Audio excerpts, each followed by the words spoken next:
与此同时，在万古神灵大陆的另一片区域，不少神奇强者以及神灵大能者也都进入到了这隐藏在无形海之中的万古神灵大陆的虚空上。他们或立于山巅，或坐于云端，脸上都写满了震惊。他们的每一次在这方世界上的呼吸，都似乎在提醒着他们，这里不仅仅是一片土地，更是一个蕴含着无尽奥秘的永恒世界。而后面进入万古神灵带来的神奇强者和神灵大能们，也在经历着类似的场景。他们被这里的壮丽景色所吸引，被那神秘而又强大的古老纯净气息所震慑。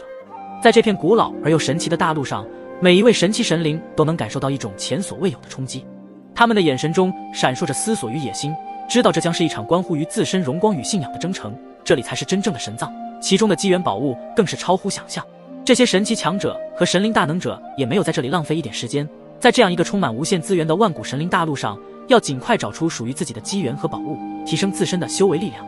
刷刷，他们各自纷纷朝着万古神灵大陆的四面八方洞穿而去，那速度之快，肉眼根本看不见一点影子。毕竟神藏并不是永久的开启，一旦神藏关闭，那么他们即便获得了机缘，也无法带出去外界，甚至自己还会被留在神藏之中。如果神藏不开启，那么被留在神藏其中的那些神奇神灵都将会永远的留在其中。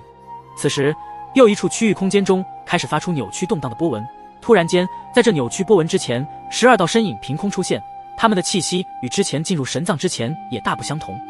仿佛脱胎换骨一般，变得玄妙莫测起来。这12道身影之中，正是萧炎的重要之人彩铃、薰儿、萧萧、萧凌以及药老等众人。彩铃环顾四周，只见这里是一片广袤无垠的大陆，充满了天古纪元的古老纯净的气息。他不禁感叹：明九王前辈，这就是天古纪元的万古神灵大陆吗？简直宛如仙境。明九王微微一笑，饮了一口葫芦中的美酒，说道：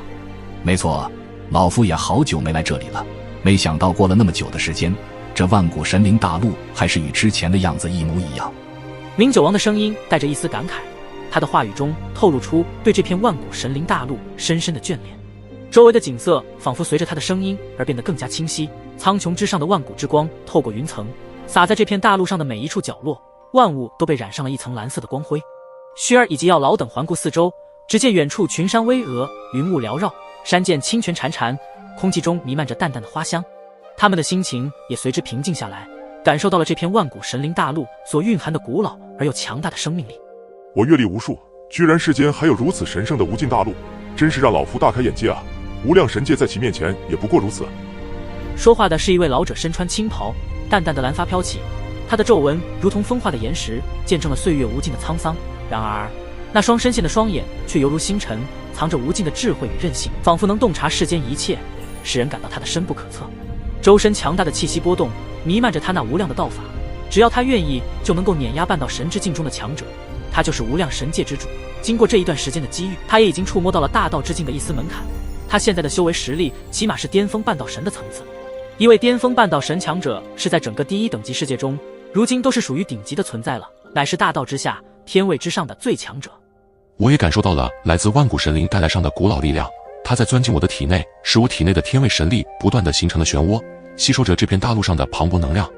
复活之后的圣龙怎么也没有想到，自己不仅突破在天伦之河中，实力突破到了8重天位神，现在更是达到了9重天位神，真的是验证了一句话：一方水土养一方人。而这万古神灵大陆更是孕育诞生出了无数主神万物，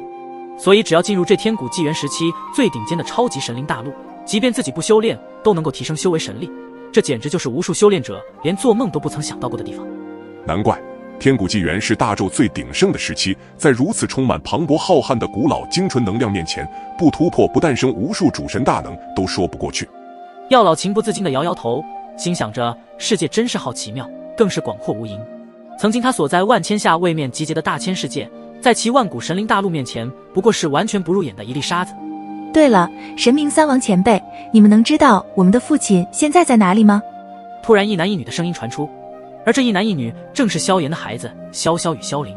他们来之前就知道自己的父亲也会来到神藏中，可是来了有一段时间了，还是没有看到关于自己父亲的任何消息。而此时一道身影看过去，只有10几岁少女的模样，一双幽紫色圆圆的大眼睛和圆嘟嘟的精美脸颊，以及那人畜无害的样子，真是令人无比的心动。这少女简直太可爱了。她身穿洁白如霞的公主衣裙，给人的感觉就是非常的尊贵无比。她就是拥有神血力量的明月。明月对着萧萧萧凌发出一道稚嫩可爱的声音：小萧、小林，你们不用担心，有这3位老头在，你们父亲肯定会很安全的，而且说不定也已经进入到这片万古神灵大陆中寻找自己的机缘宝物了。从明月的话语中可以听出来，他们的关系似乎不一般了。能够让明月直呼出小萧、小林的名字，就足以证明了他们3人之间的关系绝非寻常。因为他们在天伦之河中修炼时就已经和明月认识，而且彼此之间都非常聊得来，久而久之就成了如今的好朋友。刚开始，神明3王自然不愿意让明月去交任何一个朋友，然而在明月那软磨硬泡之下，终究还是同意了。毕竟明月的身份可不一般，想要与明月做朋友的人几乎是不存在的。但这一次，明月居然会和萧萧、萧林如此的情投意合，也是出乎了神明3王的意料之外。明月说的没错，你们的父亲也已经进入到了这片万古神灵大陆上，把你们很快就会见面的。神荼王的话语又在萧萧、萧林耳边回荡，他们眼神中闪烁着激动的光芒。他们的父亲竟然也已经在这片神秘莫测的万古神灵大陆上了。尽管萧炎很少陪在他们的身边，但是心中对父亲之间的情感一点都不会淡，甚至让父子女之间的情感变得更加的浓厚无比。而且你们的父亲正在这片万古神灵大陆中寻找属于自己的机缘，最好不要去刻意的介入其中，等时机成熟之后，你们自然会相见。炎鬼王这时却是补充了一句，这里也有属于你们的机缘。他们虽然比起在场的所有人年龄最小，但是他们已经明白其中的话意。神荼王和炎鬼王的话给了他们指引，他们明白不该贸然打扰萧炎的机缘之旅，只能耐心等待，直到他们一家人团聚的那一刻到来。同时他们也深知这万古神灵大陆上充满了未知的机缘，等待着他们去发现。如今他们的实力已经今非昔比，但是想要在自己的父亲身边增加一份力量，还是往往不够的。所以他们需要变得更强大，只有变得更加强大，才能为自己的父亲增加一份力量。你们2位的天赋比寻常的天才要高上很多，虽然不及你们的父亲，但是在未来你们也能够成为这大宙间数1数2的大能者。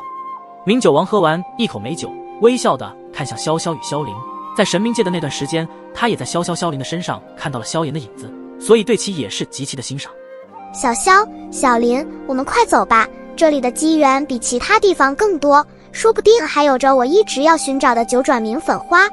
明月4世已经等不及了，因为九转明粉花乃是解决他体内神血的关键之物。在进入神藏之后，明月一直利用神血的力量去感应九转明粉花的位置，反而他体内的神血根本就明月任何的动静，这就说明九转明粉花根本不在神藏的其他地方。那么现在最有可能的就是这万古神灵大陆了。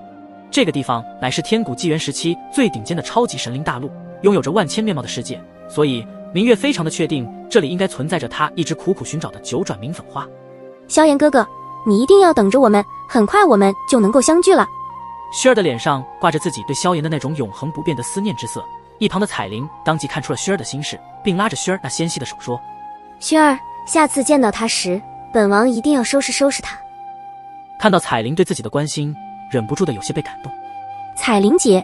这里的万古神灵大陆非常之危险，待会你们一定要小心一些。在神明3王的提醒下，众人点点头，打起万分的精神，警惕着周围一切事物的变动。然后他们便是化为一道道五彩缤纷的流光，朝着万古神灵大陆的深处飞去。在应龙神灵们的带领下，萧炎2位神殿殿主以及神元宫一行人穿越了万古神灵大陆的空间，抵达了一个名为末日之地的面貌世界中。这里的天空被厚重的阴云覆盖，雷鸣电闪中，天地间似乎正在上演一场浩劫。大地在剧烈的震动中裂开了无数道深邃的伤痕，仿若世界末日的景象在此刻得到了巨显。风雨如怒吼的野兽毫不留情地撕扯着大地，洪水如脱缰的野马在广袤的陆地上肆意奔腾，无情地吞噬着一切。